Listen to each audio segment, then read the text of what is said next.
আসসালামু আলাইকুম। কৃষক হওয়া এত সহজ না ভাই।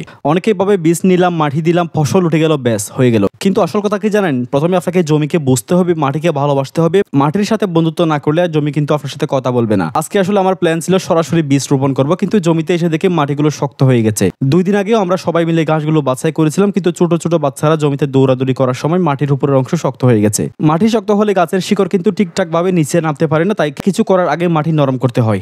ভাগ্য ভালো তখন ওই জমিতে ট্রাক্টর ছিল। আমি ট্রাক্টর ড্রাইভারকে বললাম, ভাই আর একটা শ্বাস দিয়ে দেন।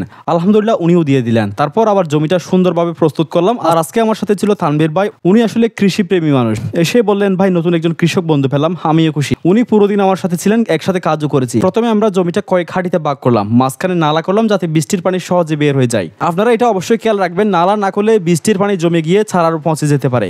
এরপর বাঁশ দিয়ে মাটি সমান করলাম। এই ধাপটা অনেক গুরুত্বপূর্ণ, কারণ সমান না হলে কোথাও পানি জমে যাবে, কোথাও শুকিয়ে যাবে। এবার আসল কাজ বীজ রোপণ করা। আজকে আমরা লাগালাম ভেন্ডি অর্থাৎ ঢেঁড়স আর বরবটি বীজ।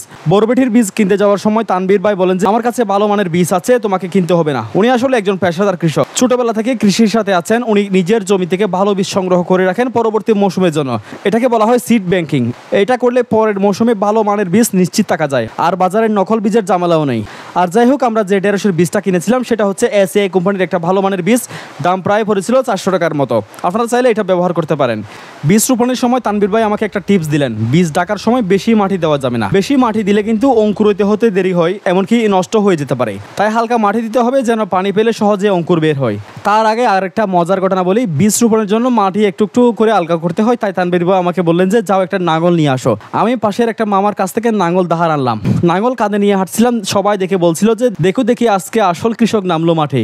আসলে এই বীজ রোপণের মৌসুম, চারপাশে মেলার মতো পরিবেশ, যেদিকে তাকায় কেউ না কেউ জমিতে কাজ করছেন। নাঙ্গল আনার পর আমরা জায়গাগুলো সুন্দরভাবে তৈরি করলাম, তারপর একসাথে বীজ রোপণ করলাম।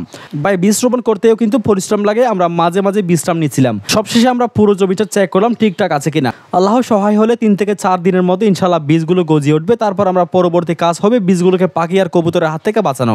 দোয়া করবেন আপনারা সকলে যেন এই উদ্যোগটা সফল হতে পারে, এবং আমি চাই আমার মতো যারা নতুন কৃষি শুরু করতে চান তারা যেন সাহস পায়, শিখতে পায় আর মাটির সাথে বন্ধুত্ব করতে পারে। আল্লাহ তাআলা আমাদের সবার ফসল কবুল করুক, আমিন।